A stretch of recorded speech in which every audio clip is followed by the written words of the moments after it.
पूर्णं ब्रह्म शब्दतत्त्वं यदक्षरं विवर्तते अर्थभावेन प्रक्रिया जगतो यतः।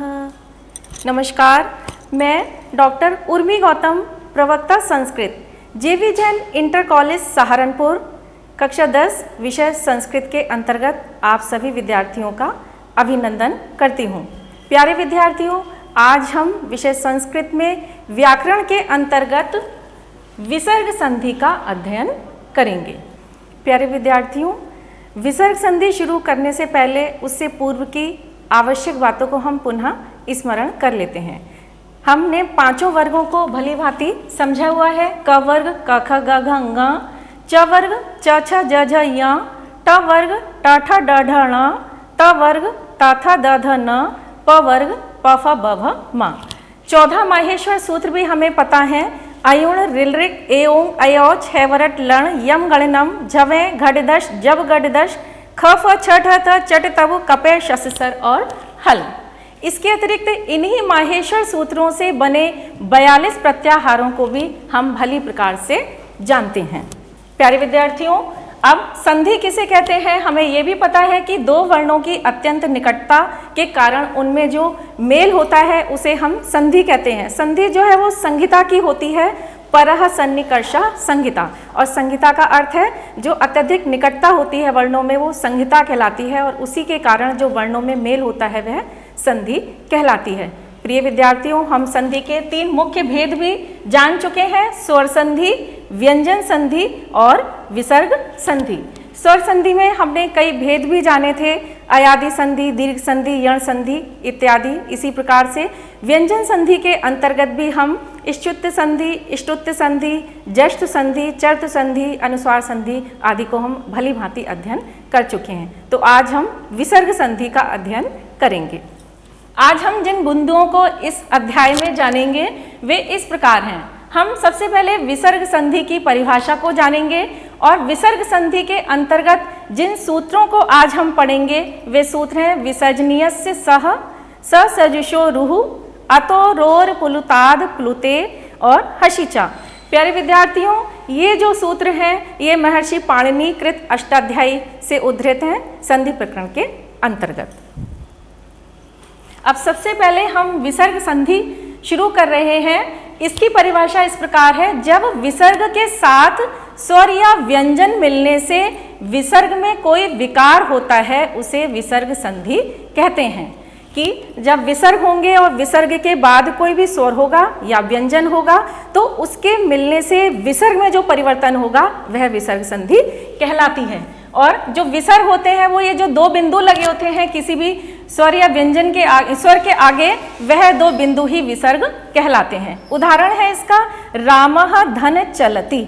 रामः में मकारोत्तरवर्ती जो अकार है इसके बाद जो ये 2 बिंदु हैं यही विसर्ग हैं। और जब हम इसे संधि करेंगे तो देखिए विसर्गों के स्थान पर ये जो तालव्य शा हो गया है, रामश्चलति रूप बना है, यही जो है विसर्ग संधि का उदाहरण है। अब हम विसर्जनीयस्य सह, सबसे पहले ये सूत्र जानेंगे विसर्ग संधि के अंतर्गत विसर्जनीयस्य सह। विसर्ग के बाद यदि खर प्रत्याहार का वर्ण आए तो विसर्ग के स्थान पर स हो जाता है। स अर्थात दंत सा हो जाता है। विसर्ग के बाद यदि खर प्रत्याहार का वर्ण आए तो विसर्ग के स्थान पर स हो जाता है। अब जो खर प्रत्याहार है ये क्या होता है ये हम जानते हैं कि वर्ग के प्रथम द्वितीय वर्ण और तालव्यशा, मूर्धन्यशा और दंतसा, ये जो वर्ण है ये खर प्रत्याहार के अंतर्गत आते हैं। अर्थात जैसे क वर्ग में पहला और दूसरा वर्ण क ख, च वर्ग में च छ, ट वर्ग में ट ठ, त वर्ग में त थ, प वर्ग में प फ और श श और स। ये जितने भी व्यंजन हैं यहाँ ये सभी जो हैं वो खर प्रत्याहार के अंतर्गत आते हैं। उदाहरण देखिए अब इसका, नमः धन्ते। नमा में जो मकारोत्तरवर्ती अ है, इसके आगे विसर्ग लगे हुए हैं और विसर्गों के परे रहने पर अगर खर प्रत्याहार है तो खर प्रत्याहार का वर्ण ता है। देखिए खर प्रत्याहार के जो वर्ण ता है ये यहाँ पर है स्थित, तो इसके कारण इस विसर्ग को दंत सा हो जाएगा। ये विसर्जनीय से सह सूत्र कहता है। तो जब हम इसमें सा लगा देंगे विसर्ग के स्थान पर तो रूप बन जाएगा नमस्ते। प्रिय विद्यार्थियों, अब विसर्जनीय से सहा के जो उदाहरण हैं उनको हम खर प्रत्याहार के अंतर्गत जो वर्ण हैं इनको विभक्त हम 4 भागों में करेंगे और इनके उदाहरणों को देखेंगे। सबसे पहले हम ये त था और ये दंत सा के उदाहरण देखते हैं जिनको कि विसर्गों के स्थान में सा हो जाता है अगर ये आगे रहते हैं तो। हमने इसका एक रूप देखा है नमस्ते। नमस्ते में विसर्ग थे यहाँ पे नमः धन ते, तो विसर्ग के स्थान पर सा आदेश हो गया था क्योंकि यहाँ पे खर प्रत्याहार का वर्ण आगे था। अब हम देखते हैं यशः धन तनोति। यशः धन तनोति, यहाँ पर देखिए खर प्रत्याहार का वर्ण ता है यहाँ पर, तो विसर्गों के स्थान पर हम दंत सा कर देंगे तो रूप बन जाएगा यशस् तनोति। यशस् तनोति। अब आपसे पूछा जा सकता है कि यशस् तनोति में किस सूत्र से ये संधि हुई है, तो क्योंकि विसर्गों को दंत सा हुआ है तो आपको बता देना है कि विसर्जनीय से सहा यहाँ पर सूत्र लगा है। या आपसे ये भी पूछा जा सकता है कि यशस् तनोति का संधि विच्छेद क्या होगा, तो आपको बच्चों बताना है यशः धन तनोति, ये इसका संधि विच्छेद है। इसी प्रकार से अन्य उदाहरण ये देखिए, बालः धन तत्र था। बालः धन तत्र में विसर्गों को दंत सा हो गया क्योंकि आगे खर प्रत्याहार का वर्ण है, तो रूप बन गया बालस तत्र। विष्णुस्त्राता, इसको देखिए विष्णुस्त्राता में विष्णु त्राता, विष्णु धन त्राता में यहाँ पे विसर्ग है। विसर्ग के बाद में जो त्रा है, त्रा ये संयुक्त अक्षर है ता और रा का, तो ता पहले आया है, खर प्रत्याहार का वर्ण है, इसलिए विसर्ग के स्थान पर हम इसमें दंत सा कर देते हैं और रूप बन जाता है विष्णुस्त्राता। इसके बाद हम च छ और श इन अक्षरों को देखते हैं। च छ और ये तालव्य श, इनके उदाहरण हम देखते हैं। सबसे पहले उदाहरण हम लेते हैं देवः धन च। अब आप देखिए यहाँ पर विसर्ग है, विसर्ग के बाद खर प्रत्याहार का वर्ण है च, तो विसर्जनीय से सहा जो सूत्र है ये यही कहता है कि विसर्ग को सा हो जाएगा अगर खर प्रत्याहार का वर्ण है, तो बनता है देवस, है ना, यहाँ पर देवस हो जाता है और चा। लेकिन इसमें हम व्यंजन संधि के अंतर्गत एक सूत्र पढ़ चुके हैं, स्तोह इश्चुना इश्चु, वो सूत्र जो है इस स को तालव्य श कर देता है और रूप बन जाता है देवश्चा। इसी प्रकार से हम दूसरा उदाहरण देखते हैं, हरि धन चलति। हरि धन चलति में यहाँ पर विसर्ग है, विसर्ग के बाद में खर प्रत्याहार का वर्ण च है, तो हम जब इसको विसर्गों को क्या कर देंगे, क्या करेंगे बताइए, हम इसको विसर्ग के स्थान पर स कर देंगे और चलति। लेकिन स्तोश्चुनाश्चु सूत्र साथ में लगने के कारण जो कि च वर्ग परे रहते तालव्य श कर देता है, तो रूप बन जाता है हरिश्चलति। इसी प्रकार से इसके अन्य उदाहरण है रामश्चिनोति। रामश्चिनोति में भी रामः धन चिनोति था। रामः में जो विसर्ग है उसको हमने स में परिवर्तन किया, स का श में परिवर्तन हुआ और रामश्चिनोति रूप बन जाता है। तपः धन चर्या। तपः धन चर्या में भी जो विसर्ग है, विसर्ग के आगे ये खर प्रत्याहार का वर्ण होने के कारण यहाँ पर तपश्चर्या और दंत सा को हमने तालव्य श कर दिया स्तोश्चुनाश्चु सूत्र से और हमारा रूप बनता है तपश्चर्या। इसके बाद हम खर प्रत्याहार में से ट, ठा और मूर्धन्य श इनके उदाहरण देखेंगे। सबसे पहले ये जब परे होंगे तो विसर्ग को मूर्धन्य श हो जाता है। दंत सा होता है विसर्जनीय से सहा से, लेकिन परिवर्तन होकर के वो मूर्धन्य श हो जाता है। तो सबसे पहले उदाहरण है धनु। धनु धन टंकारः। यहाँ पर देखिए विसर्ग है, विसर्ग के बाद में खर प्रत्याहार का वर्ण ये टा है और इसके कारण सूत्र लगेगा विसर्जनीय से सहा। ये कहता है विसर्गों को स हो जाता है, तो हम इसमें करेंगे स, धनुष बनेगा, धनुष टंकारः। लेकिन क्योंकि इसमें एक व्यंजन संधि का सूत्र हम पढ़ चुके हैं पहले, इष्टुनाष्टुः, ये सूत्र जो है ट वर्ग के रहते दंत सा को मूर्धन्य सा कर देता है, तो हमारा जो रूप बनता है वो बन जाता है धनुष टंकारः, ये रूप बन जाता है। तो इसमें जो है धनुष टंकारः में जो विसर्गों को जो सा हुआ है वो विसर्जनीयस्य सः सूत्र से हुआ है। अगला रूप देखिए, रामः धन टीकते। यहां पर विसर्गों के आगे खर प्रत्याहार का वर्ण ट है, तो विसर्ग के स्थान पर हम स आदेश कर देते हैं, तो रूप बन जाता है रामष्टीकते। ये जो दंत सा है इसे हमने इष्टुनाष्टुः सूत्र के कारण इसे मूर्धन्य सा कर दिया और मूर्धन्य श करने के कारण रामष्टीकते रूप हमारा बन गया। इसी प्रकार से अगला उदाहरण है निष्ठा का। निष्ठा में जो है वो है निः और धन ठ। इसमें भी विसर्गों को हमने सा आदेश किया इस सूत्र की सहायता से और मूर्धन्य श हो गया इष्टुनाष्टु सूत्र से, तो रूप हमारा बन गया निष्ठा। अगला है धूर्तः ठगति। धूर्तः में जो विसर्ग है उसको सकार हुआ और सा को मूर्धन्य श होकर के धूर्तः ठगति रूप बन जाता है। अब जो शेष वर्ण बचे हैं वो क वर्ग और प वर्ग बचे हैं, तो क ख और पाफा ये वर्ण जो हैं इनका हम उदाहरण देखते हैं। हरिः धन खादति। इस स्थिति में देखिए खर प्रत्याहार का वर्ण खा हमारे पास है, तो विसर्ग के स्थान पर यहाँ दंत सा होना चाहिए। लेकिन जो है एक सूत्र है कुपवो कपौचा, ये सूत्र हमारे कक्षा 10 के पाठ्यक्रम में नहीं है, लेकिन प्रसंग आने पर मैं बताती हूँ इसे। तो हरिः खादति में जब हम ये जो सूत्र लगेगा तो इसमें जो है प वर्ग होने के कारण विसर्ग के स्थान पर जिह्वा मूल्य हो जाता है और रूप बन जाता है ये हरिः जिह्वा मूल्य और खादति। और ये जो है विकल्प से होता है सूत्र, तो इसके ना होने की स्थिति में विसर्ग को विसर्ग ही रहता है, तो रूप बन जाता है हरिः खादति। तो आपको इतना ध्यान रखना है कि अगर क वर्ग आगे है तो विसर्गों को आप विसर्ग ही रखेंगे, हरिः खादति रूप बनेगा। इसी प्रकार से गुरुः पाठयति पाठयति यह उदाहरण है। इसमें देखिए पा वर्ग का उदाहरण है, पा आने के कारण यहाँ पर दंतसा होना चाहिए, लेकिन यही जो सूत्र है ये प वर्ग के लिए है। इसमें जो है ये कर देता है गुरुः और इसके स्थान पर ये उपधमानीय कर देता है और रूप बन जाता है गुरुः पाठयति। प वर्ग में उपधमानीय कर देता है, लेकिन विकल्पतः होता है, तो विकल्प ना होने की स्थिति में विसर्ग को ये विसर्ग ही रहता है और रूप बन जाता है गुरुः पाठयति, ये रूप बन जाता है। तो आपको ये याद रखना है क वर्ग और प वर्ग में से क ख पाफा अगर आते हैं तो विसर्जनीयस्य सः सूत्र की सहायता से हमें दंतसाह नहीं करना है, बल्कि उनके स्थान पर विसर्ग ही रखना है।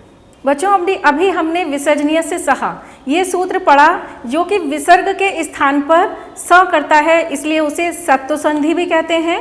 अब हम जो सूत्र पढ़ेंगे ये सूत्र है स सजुषो रुः। ये सूत्र जो है रू आदेश करता है पदांत सा में, पद के अंत में सकार हो तथा सजुष शब्द का अगर श है तो उसको इन दोनों में से जो भी होगा उसको वह रू आदेश कर देता है। अब जो रू आदेश होता है रू के ऊ का लोप हो जाता है और इसका र शेष रहता है। उदाहरण हम इसका देखते हैं कविरयम्। ये स्थिति है कवि कविस् धन अयम्।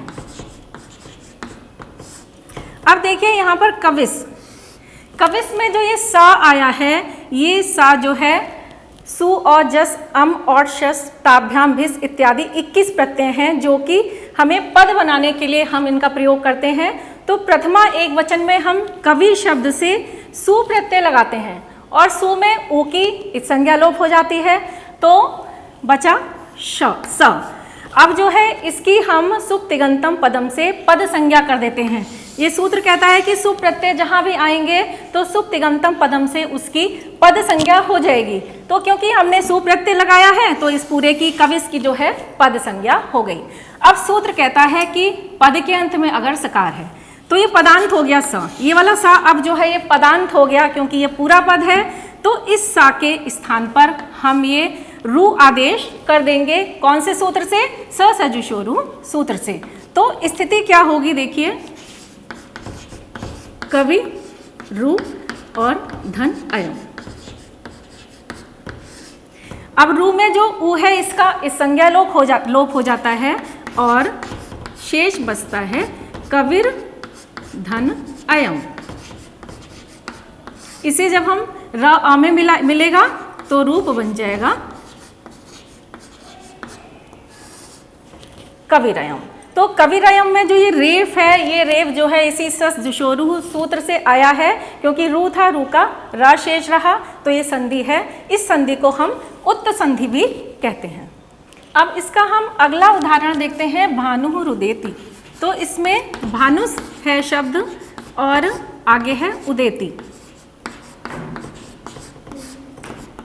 यहाँ पर देखिए जो भानु से, भानुस में जो सा है ये सुप प्रत्यय का सा है क्योंकि इसको हमने सुप प्रत्यय लाके इसकी सुप तिङंतम पदम से पद संज्ञा की तो ये जो पूरा भानुस है ये पूरा पद बन गया।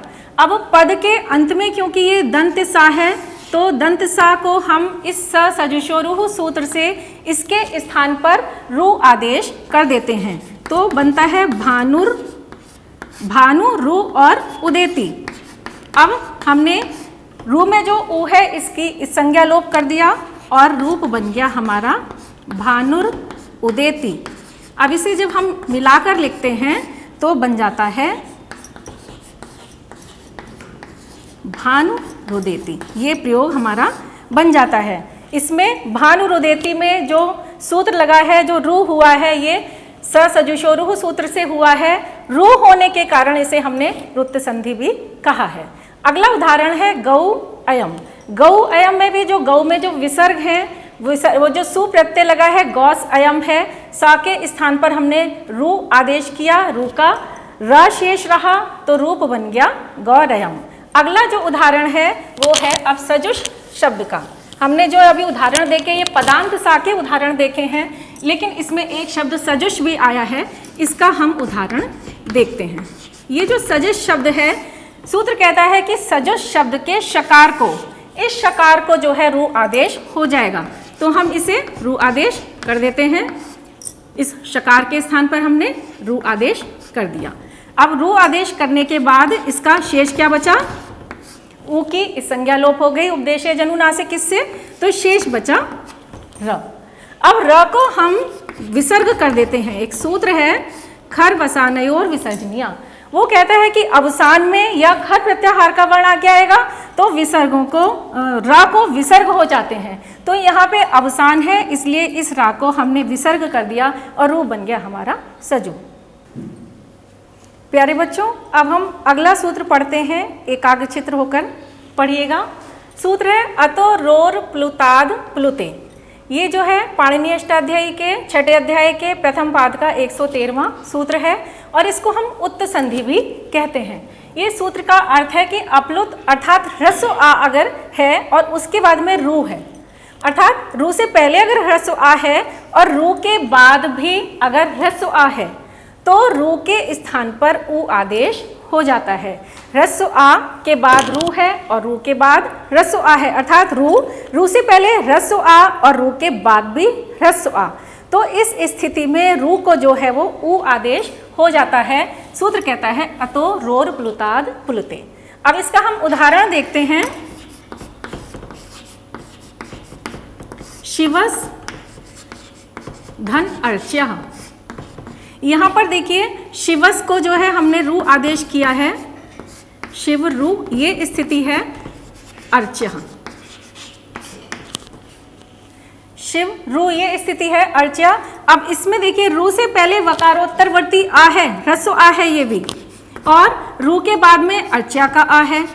तो रू को अब हम क्या करेंगे, इस सूत्र के अनुसार हम इसे उत्त कर देते हैं, ऊ कर देते हैं और शिव में हम इसको इस तरीके से लिखते हैं शिव, और ये है अर्च्य। अर्थात रू से पहले ह्रस्व आ, रू के बाद में भी ह्रस्व आ, तो रू को हम ऊ कर देंगे अतो रोर प्लुताद प्लुते सूत्र से। तो अब जो है शिव, यहां देखिए आ और ऊ, आ ऊ में हमें आद गुणा सूत्र से गुण संधि प्राप्त है, तो ओ हो जाएगा, तो हमने यहाँ पे ओ कर दिया इसे, और अर्च्य।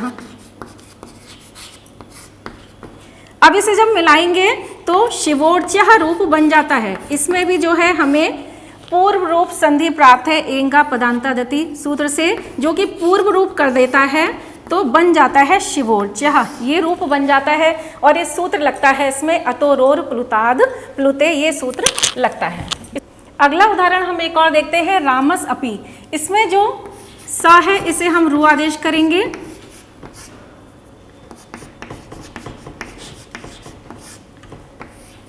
रू से पहले देखिए ह्रस्व आ है, रू के बाद भी ह्रस्व आ है, तो क्या होगा, रू के स्थान पर ऊ आदेश हो जाएगा। अब ऊ और आ में हमें गुण संधि प्राप्त है, तो रूप बन जाएगा रामो धन अपि। इसे जब मिलाएंगे तो रामोपि रूप बन जाता है, पूर्व रूप हो जाएगा और रामोपि रूप बन जाएगा। इसका अगला उदाहरण देखिए, शुकोस्ति। शुकोस्ति में भी यही है, शुक शुकस धन अस्ति है। शुकस धन अस्ति में जो रू है, स के स्थान पर हमने रू किया है और रू के स्थान पर ऊ किया, तो रूप बन गया शुक रू और अस्ति। अब रू के स्थान पर हमने ऊ किया, क्योंकि यहाँ भी आ है, यहाँ भी आ है। अब ऊ में आ और ऊ को मिलाने पर इसमें हमें गुण आदेश प्राप्त होता है, तो बन जाता है शुको अस्ति। अब इसे जब हम मिलाते हैं तो पूर्व रूप एकादेश प्राप्त होने के कारण शुकोस्ति रूप बन जाता है, शुकोस्ति रूप ये बन जाता है। अगला सूत्र हम बच्चों पढ़ते हैं हशिचा। हशिचा जो सूत्र है, इसके अनुसार यदि विसर्ग से पहले ह्रस्व आ है और विसर्ग के बाद में हर्ष प्रत्याहार का कोई वर्ण है, तो विसर्ग को, विसर्ग के स्थान पे हम रू भी कर सकते हैं, क्योंकि जो रू है ये विसर्ग का ही रूप है, तो विसर्ग के स्थान में जो है ऊ हो जाता है। इसको हम उदाहरण से समझेंगे, जैसे कि उदाहरण है शिवस वंद्यः। इसमें देखिए ये जो सा है इसको हमने रू आदेश किया, शिव रू धन वंद्यः।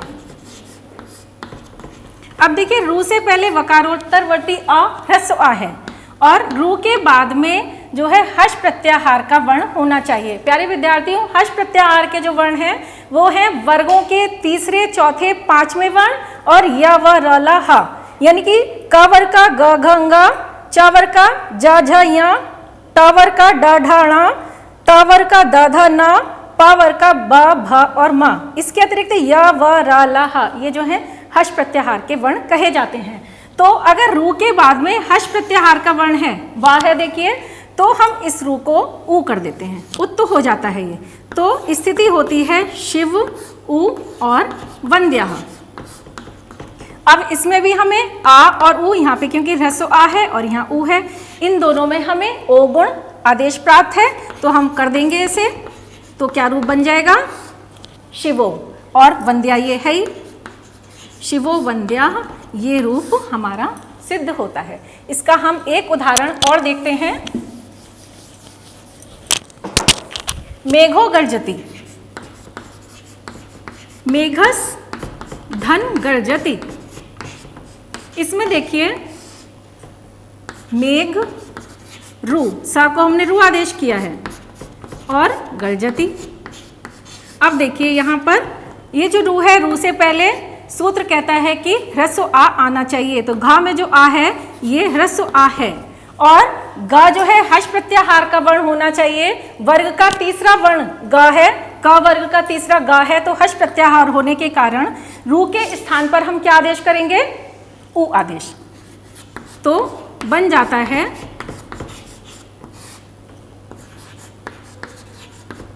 मेघ अ उ और गर्जति। अब यहाँ पे वही करना है, हमें गुण संधि प्राप्त है अ उ की, तो क्या हो जाएगा, ओ गुण आदेश हो जाएगा, मेघो रूप बन जाएगा, मेघो और गर्जति।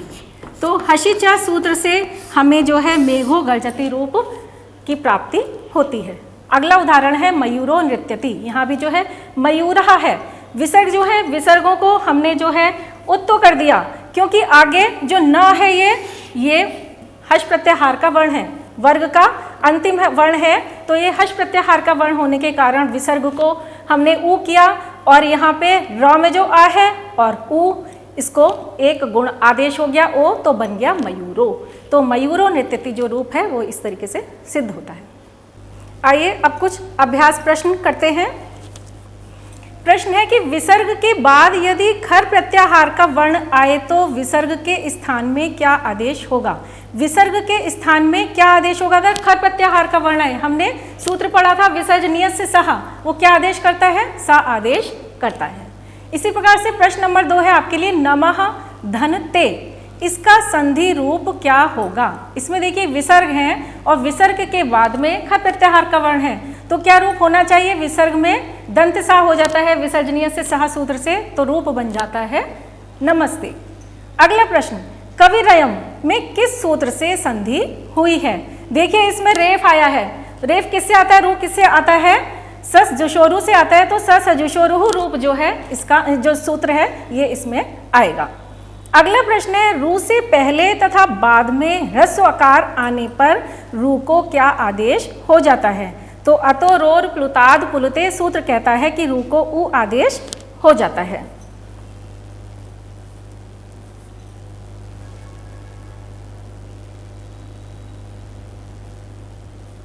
प्यारे विद्यार्थियों, आज हमने जो जो चीज़ें जानी हैं हम उसको एक बार फिर से अभ्यास कर लेते हैं। आज हमने जाना कि विसर्ग संधि क्या होती है। तो हमने जाना कि विसर्ग के बाद में स्वर या व्यंजन आने पर विसर्ग में जो विकार होता है वह विसर्ग संधि कहलाती है। इसके अंतर्गत हमने सूत्र भी जाने कि विसर्जनीय से सहा, इसका अर्थ और उदाहरण हमने जाना। विसर्जनीय से सहा सूत्र कहता है कि विसर्ग के स्थान पर क्या होता है, दंत सा हो जाता है अगर खर प्रत्याहार का वर्ण आगे है तो। अगला सूत्र हमने जाना स सजुषोरुः, इसका अर्थ और उदाहरण भी हमने देखे। ये सूत्र कहता है कि पदांत सा हो या सजुष शब्द का मूर्धन्य शकार हो, इसके स्थान पर रू आदेश हो जाता है। इसके भी हमने बहुत सारे उदाहरण देखे।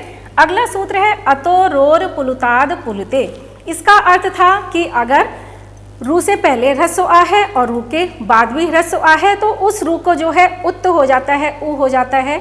इसके भी हमने उदाहरण जाने थे, जैसे कि शिवोच्चा रूप हमने देखा था। अगला सूत्र हमने देखा हशिचा। हशिचा जो सूत्र है वो कहता है कि रू से पहले अगर ह्रस्व आ है लेकिन उसके बाद कोई हर्ष प्रत्याहार का वर्ण है, हर्ष प्रत्याहार अर्थात वर्गों का तीसरा चौथा पांचवा वर्ण या व रलह इनमें से कोई भी होगा तो रू के स्थान पर हम ऊ आदेश कर देते हैं। तो हमने इसका रूप देखा था शिवो वंद्य। आइए अब हम कुछ अभ्यास प्रश्न आपके घर के लिए गृह कार्य है ये। निम्न में सूत्र का निर्देश कर संधि कीजिए। आपको एक तो संधि करनी है इसमें और सूत्र का निर्देश भी करना है कि कौन सा सूत्र इसमें लगा है। दूसरा है बालह धन अवदत, इसमें भी आपको संधि करनी है और सूत्र का निर्देश करना है। प्रश्न नंबर 2 आपके लिए है कविर गच्छति, इसमें संधि का नाम बताइए। ये 4 विकल्प आपके लिए दिए गए हैं कि रुत्त संधि है, उत्त संधि है, सत्त संधि है या अनुस्वार संधि है। प्यारे बच्चों, आशा है आप घर पर रहेंगे, सुरक्षित रहेंगे, लेकिन आज के प्रकरण का आप अभ्यास अवश्य करेंगे।